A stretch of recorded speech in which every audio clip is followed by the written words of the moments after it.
नमस्कार प्यारे बच्चों, आज हम सोल्व करने जा रहे हैं एनसीईआरटी एक्सरसाइज 4.2 के अगले क्वेश्चन। तो आज आपका क्वेश्चन नंबर 4 है। क्या दिया हुआ आपको? Find two consecutive positive integers, sum of whose square is 365। पहले की तरह आपने वीडियो में हमने क्या स्टडी किया है कि हमारे पास वर्ड प्रॉब्लम है और उस वर्ड प्रॉब्लम से हम क्या करते हैं, क्वाड्रेटिक इक्वेशन बनाते हैं। और इस टाइप का जो एक क्वेश्चन है वो हम पहले भी स्टडी कर चुके हैं। तो यहाँ पर आपका जवाब कंसेक्यूटिव का मतलब होता है आपका लगातार, और हमने पहले भी डिस्कस किया लगातार हम किसको कहते हैं। जैसे हमारे पास नंबर है 1 2 3 4, तो यहाँ पर जो 1 और 2 है ये क्या हो गया आपके कंसेक्यूटिव होते हैं। इसी प्रकार से जो 3 और 4 है ये भी क्या हो गया आपके कंसेक्यूटिव हो गए। यानी जो फर्स्ट नंबर आपका 3 है, तो नेक्स्ट जो नंबर होगा यानी सेकंड जो नंबर होगा आपका वो क्या होगा, उससे एक ज्यादा होगा। ठीक है, इसी प्रकार से जैसे 7 और 8 ये भी क्या होंगे आपके कंसेक्यूटिव नंबर होंगे। तो इसमें कहा भी 2 कंसेक्यूटिव पॉजिटिव इंटीजर्स हैं और उनका सम ऑफ व्हुच स्क्वायर, उनके स्क्वायर का सम क्या आपके पास 365। तो हम क्या करते हैं, इसको सोल्व करते हैं। Let the first positive integers, तो फर्स्ट पॉजिटिव इंटीजर्स हमने क्या मान लिया x। सेम पहले की तरह आप दो वेरिएबल से भी इसको कर सकते हैं और सिंगल वेरिएबल भी आप इसको सोल्व कर सकते हैं। Then the second positive integers, देखो हमने पहला मान लिया x।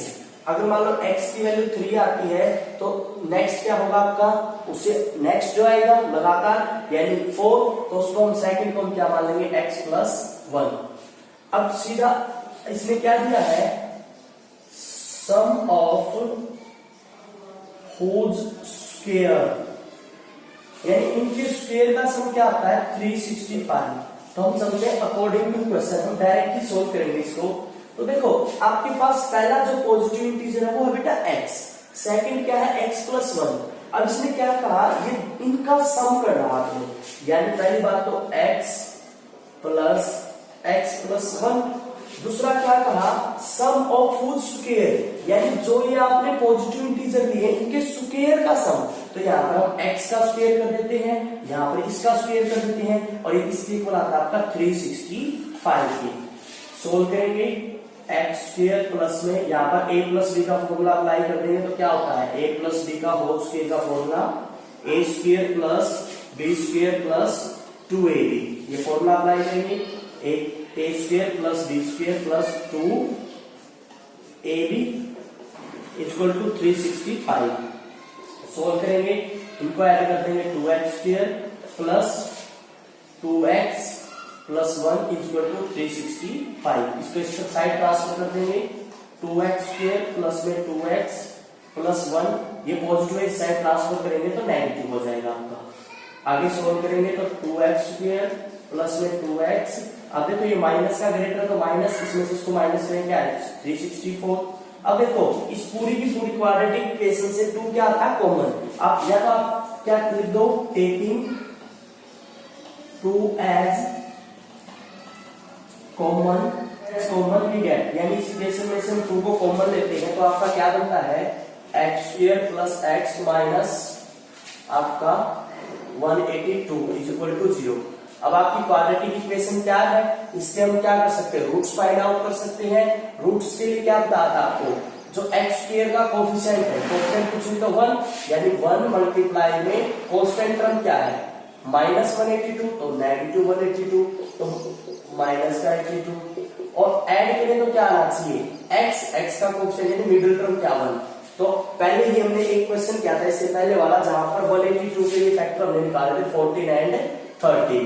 तो इसको आप क्या करें, डू योरसेल्फ, इसको आप स्वयं ट्राई कीजिए। नेक्स्ट क्वेश्चन है, the altitudes of A right triangle is 7 centimetre less than it's base. आपके पास क्या है कि राइट ट्रायंगल है। राइट ट्रायंगल क्या होती है, triangle which has one angle is 90 degree, यानी जिस ट्रायंगल का एक कोण 90 डिग्री का हो तो उसको हम क्या कहते हैं, राइट एंगल ट्रायंगल। और ये 90 डिग्री का कोण है, इसके ठीक सामने वाली भुजा आपकी क्या होती है, हाइपोटेनियस। आप इसको क्या ले सकते हो, परपेंडिकुलर, ये क्या हो जाएगा आपका बेस। बेस और परपेंडिकुलर की वैल्यू आपकी चेंज हो सकती है। If the hypotenuse is 13 find the other two side, यानी आपको हाइपोटेनियस दिया हुआ है, ये कितना आपका 13 है, आपको परपेंडिकुलर फाइंड आउट करना है और बेस फाइंड आउट करना है। आप यहां से देखेंगे तो आपको क्या दिया हुआ है, the altitude of A right angle triangle is 7 centimetre less, यानी जो एल्टीट्यूड है, यानी ये जो परपेंडिकुलर है, ऊंचाई कह लो, ये जो ऊंचाई है वो 7 सेंटीमीटर कम है, यानी ये 7 क्या है, लेस है, कम है। अब ये 7 लेस किससे है, इट्स बेस, यानी बेस से, तो इसका मतलब बेस बड़ा है और ये कम है। अगर हम बेस को x मान लेते हैं तो ये क्या हो जाएगी, बेस को मान लिया हमने x, तो ये क्या हो जाएगी x माइनस 7, ठीक है। या हम ऐसा भी कर सकते हैं, अगर हम एल्टीट्यूड को x मान लें तो हमें ये पता है भाई एल्टीट्यूड से कितना ज्यादा 7, तो ये क्या हो जाएगा आपका x प्लस 7। आप दोनों ही केस में या दो वेरिएबल लेकर भी कर सकते हैं। हम करते हैं लेट, करते हैं हम let the base of right angle triangle, ठीक है, ये राइट एंगल ट्रायंगल की शॉर्ट फॉर्म होती है। तो हमने राइट एंगल ट्रायंगल के बेस को कंसीडर किया x, देन इट्स एल्टीट्यूड्स, उसका एल्टीट्यूड्स क्या हो जाएगा भाई, हमें पता है बेस से कितना कम है, 7 कम है, तो x माइनस 7। हाइपोटेनियस तो दे ही रखा आपको, कितना है 13, तो फिर हम लगाएंगे by using Pythagoras theorem. Pythagoras theorem क्या कहती है, पाइथागोरस थ्योरम कहती है 90 डिग्री के ठीक सामने हाइपोटेनियस, यानी हाइपोटेनियस का स्क्वायर इक्वल होता है किसके, बेस स्क्वायर प्लस परपेंडिकुलर के स्क्वायर के। यहां पर कितनी वैल्यू है, 13 का स्क्वायर, बेस की वैल्यू क्या आपके पास x square plus perpendicular x minus 7। 13 का स्क्वायर ओपन करेंगे 169, x स्क्वायर ओपन करेंगे a माइनस बी का फॉर्मूला, a माइनस बी का होल स्क्वायर का क्या होता है आपका a square minus plus B square minus 2ab। ac को हम ऐसे लिख सकते हैं a square minus 2ab plus B square, ठीक है। दोनों में बस a प्लस बी और a माइनस बी में सिर्फ इसके साइन का फर्क होता है। अब यहां पर खोलेंगे तो x स्क्वायर प्लस b का स्क्वायर 7 का स्क्वायर 49 प्लस माइनस 2ab, तो 2a की वैल्यू है x और b की वैल्यू है आपकी 7।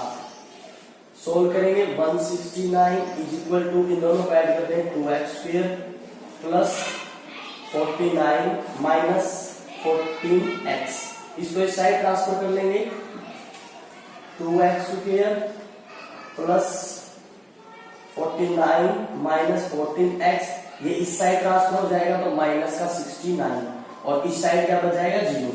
सोल्व करेंगे 2x square minus 14x, degree के डिक्रीजिंग साइड में लिखेंगे, 169 में से 49 को सब्ट्रैक्ट करें माइनस 120। अब देखो इस पूरी इक्वेशन में से क्या है, 2 कॉमन है, तो हम लिख लेंगे टेकिंग 2 एज कॉमन या डिवाइड बाई 2। तो जब हम 2 से डिवाइड करते हैं तो क्या बन जाएगा आपका x square minus 7x minus 60 is equal to 0। अब ये क्या आ गया आपके क्वाड्रेटिक इक्वेशन आ गई। अब हमें क्वाड्रेटिक इक्वेशन की फैक्टर करना सीखा था, कैसे हम इसके फैक्टर करते थे, फैक्टर के लिए यानी x स्क्वायर का कोफिशिएंट, यहाँ पर x स्क्वायर का कोफिशिएंट क्या 1 और कांस्टेंट टर्म क्या आपकी माइनस 60, तो मल्टीप्लाई करेंगे माइनस 60 और मिडिल टर्म क्या है माइनस 7। तो यानी हमने 7 को इस प्रकार से तोड़ना है, ऐसे स्प्लिट करना है कि उसकी मल्टीप्लाई क्या है माइनस का 60 आए। तो ऐसे दो नंबर सोचिए जिनकी मल्टीप्लाई क्या आती हो माइनस 60 और उनको ऐड करें या सब्ट्रैक्ट करें तो क्या है आपका 7। तो इसके लिए आपका सिंपल है 12 एंड 5 और 12 और 12 और 5 की मल्टीप्लाई करेंगे 60 आएगी। 12 को हम क्या ले लेते हैं नेगेटिव और 5 को पॉजिटिव ले लेंगे तो क्या आ जाएगा आपका 7 आ जाएगा नेगेटिव। और हमें देखो मल्टीप्लाई नेगेटिव में चाहिए तो -12 और पॉजिटिव, तो सीधी सी बात है फैक्टर क्या आ जाएंगे 12। सोल्व करेंगे x square minus 12x plus 7x 5x minus 60 is equal to 0। इन दोनों में से कॉमन लीजिए, x को कॉमन ले लेते हैं तो x माइनस 12 आपका आ जाएगा। यहां से हम प्लस 5 को कॉमन लेते हैं, यहां से क्या आ जाएगा 12 इज इक्वल टू 0। तो x प्लस 5 और second one is x minus 12। Direct कर देता हूं मैं यहां से x plus 5 is equal to 0, तो x की वैल्यू क्या आ गई माइनस 5 और x minus 12 is equal to 0, तो x की वैल्यू क्या आ गई 12। अब हमारे पास x की दो वैल्यू आ गई, बट x की जो नेगेटिव वैल्यू है उसको हम कंसीडर नहीं कर सकते। क्यों? क्योंकि एक राइट एंगल ट्रायंगल की क्या है लेंथ है, और लेंथ कभी भी नेगेटिव नहीं होती है। तो x की क्या वैल्यू आ जाएगी आपकी 12 आ जाएगी पॉजिटिव वैल्यू। तो इसका मतलब यहां पर रख देंगे हम x की value.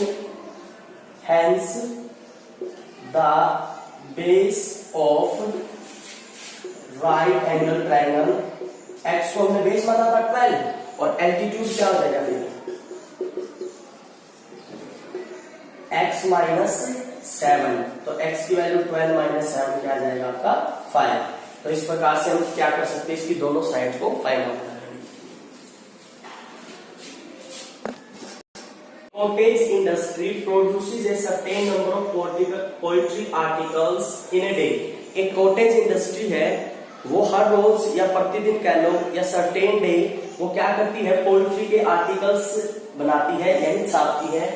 It was observed that on a particular day the cost of production, ऐसा देखा गया कि एक किसी पर्टिकुलर डे जो कॉस्ट ऑफ प्रोडक्शन है यानी जो उत्पादन की लागत है वो क्या है, ऑफ ईच आर्टिकल, प्रत्येक आर्टिकल की, was 3 more, 3 ज्यादा है, 3 अधिक है, then twice the number of article produced on that day, यानी उस दिन जितने आर्टिकल्स बनते हैं उस दिन जितने आर्टिकल्स बनते हैं उन आर्टिकल्स के दुगने से 3 ज्यादा क्या है उनकी cost of production.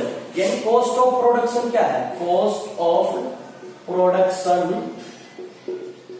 Of each articles, ये देखा तो क्या है वो twice the number of articles produced on that debt plus 3, यानी जो कॉस्ट ऑफ प्रोडक्शन है इस आर्टिकल्स की वो क्या है, वो उस दिन जितने आर्टिकल्स बने हो उसके दुगने से 3 ज्यादा है।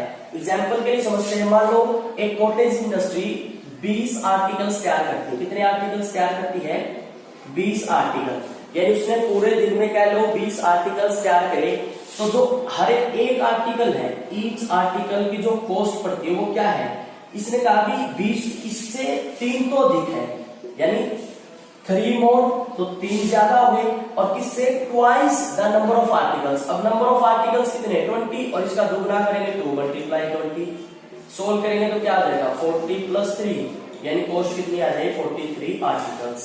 ठीक है, अब इसको हम सोल्व करते हैं क्वेश्चन को, स्टेटमेंट को आप समझ चुके होंगे। हम लेट कर देते हैं, late the number of articles, हमने मान लिया कि जो नंबर ऑफ आर्टिकल्स है वो कितने हैं x, यानी किसी दिन वो जो कॉटेज इंडस्ट्री है वो क्या करती है x आर्टिकल छापती है। ठीक है, तो आगे लिखेंगे then cost of each article. अब ईच आर्टिकल की कॉस्ट क्या होगी, तो कॉस्ट ऑफ प्रोडक्शन क्या देगी, cost of production of each article was 3 more, 3 तो ज्यादा है, इसका मतलब प्लस 3 हो गया, और twice the number of article produce, और हमारे पास हमने क्या माने नंबर ऑफ आर्टिकल्स कितने हैं x, और इसका ट्वाइस यानी 2x, तो ये क्या होगी 1 की कॉस्ट होगी आपकी। ठीक है, if the total cost of production on that day was 90, question में दिया हुआ कि उस दिन की जो टोटल कॉस्ट है वो 90 है, हम यहां से निकालते हैं टोटल कॉस्ट ऑफ प्रोडक्शन। अब देखो ये जो कॉस्ट ऑफ प्रोडक्शन आई है, कॉस्ट वो ईच आर्टिकल, एक आर्टिकल की है। अब यहाँ पर जो x की वैल्यू वो 1 हो सकती है, 2 हो सकती है, 3, 5, 10 कुछ भी हो सकता है। अगर हम टोटल कॉस्ट निकालेंगे तो ये तो टोटल नंबर ऑफ आर्टिकल्स है और ये एक आर्टिकल की कॉस्ट है, तो इनकी आपस में क्या कर देते हैं मल्टीप्लाई कर देते हैं, x इंटू 2x प्लस 3, ये क्या आ जाएगा आपका टोटल पैसे आ जाएंगे। ठीक है, सिंपल अगर वे में एग्जाम्पल में समझे, मान लो आपका एक पेन है, वो आपको 2 रुपए का मिलता है। ठीक है, ऐसे ऐसे आपको 5 पेन लेके आने तो कितने रुपए देंगे? आपको पता है एक पेन 2 रुपए का मिलता, तो 5 गुना में 2 कितना आ जाएगा? 10 रुपए आ जाएंगे। ठीक है, अब अकॉर्डिंग टू क्वेश्चन क्या दिया हुआ है? कॉस्ट ऑफ प्रोडक्ट्स हमारी क्या आई है? x इंटू 2x प्लस 3 और इज अकॉर्डिंग टू क्वेश्चन क्या दी हुई है? 90। सोल्व कर लेंगे, 2x square plus 3x is equal to 90 को लेफ्ट साइड ट्रांसफर करेंगे, 2x square plus 3x minus 90 is equal to 0। ये आ गया आपका, x के अंदर मल्टीप्लाई की, 2x square plus 3x is equal to 90, 2x square minus 90 आ गया। अब आपकी क्या तैयार हो गई है कि क्वाड्रेटिक इक्वेशन आपके पास तैयार हो चुकी है, 2x square plus 3x minus 90। अब हमने क्या स्टडी किया था? जो x स्क्वायर का कोफिशिएंट है और जो कांस्टेंट टर्म, इनकी आपस में मल्टीप्लाई, तो x स्क्वायर को भी साथ में ले लेते, 2x स्क्वायर मल्टीप्लाई माइनस का 90, तो मल्टीप्लाई करेंगे कितनी आएगी? माइनस 180 x स्क्वायर, और मिडिल टर्म क्या आपकी? 3x। तो 3x को आपने ऐसे स्प्लिट करना है, 3x के आपने ऐसे टुकड़े लेकर के आने हैं, जब आप उसको ऐड करो तो क्या है आपका? 3x। अब देखो यहां से समझ जाओगे, पहले भी हमने डिस्कस किया है, आपको मल्टीप्लाई नेगेटिव चाहिए, तो नेगेटिव मल्टीप्लाई चाहिए, तो इसका मतलब एक आपका पॉजिटिव होगा, एक क्या होगा आपका? नेगेटिव। अब दूसरा समझिए, अब जो मिडिल टर्म है उसके अंदर जो आपका मिडिल टर्म के अंदर जो 3x है वो पॉजिटिव है, इसका मतलब जो बड़ा नंबर होगा वो क्या होगा? पॉजिटिव होगा। तो आप ऐसे दो नंबर सोचिए जिनकी मल्टीप्लाई क्या आती हो? 180, और उनको जोड़े या सब्ट्रैक्ट करें तो क्या है? 3x। आप ऐसे 180 के फैक्टर करेंगे, 2 से करेंगे 90, 2 से आपका 45, 3 से करेंगे तो 15, 3 से अगेन करेंगे तो आपका 5, और 5 से करेंगे 1। अब इनको रेंज करते हैं, 2 2 जा 4, 4 3 जा 12, यहां से 3 5 जा 15, यानी 15 और 12 की मल्टीप्लाई करोगे तो कितना आएगा? 180। अब आपको क्या चाहिए? मिडिल टर्म पॉजिटिव 3x, तो हम क्या कर सकते हैं? 15 को पॉजिटिव ले लेते हैं, उसको माइनस, तो यानी आपका क्या आ जाएगा? 15 और 12 आ जाएगा। तो हम सोल्व करेंगे, 2x square plus 15x minus 12x minus 90 is equal to 0। इन दोनों में से कॉमन क्या है आपका? कॉमन हम आई थिंक x कॉमन आएगा, 2x प्लस 15, यहां से कॉमन क्या है? Minus negative sign. अब हमें 2 लेके आना है, तो यहाँ पर से क्या कॉमन लेके? 2 आए, 6 कॉमन ले, क्योंकि 6 से इसको डिवाइड करेंगे 2x, और 6 से माइनस माइनस क्या हो जाएगा? पॉजिटिव, 6 से इसको डिवाइड करेंगे 15, 0। अब इन दोनों में से एक को कॉमन ले लेते हैं, 2x प्लस 15, और एक क्या आ जाएगा आपका? x minus 6 equal to 0। Direct कर देता हूं मैं, 2x plus 15 is equal to 0। यहां से x की वैल्यू निकालेंगे, माइनस 15 बाई क्या आ जाएगी? 2, और x minus 6 is equal to 0, तो x की वैल्यू यहाँ पर क्या आ जाएगी आपकी? 6।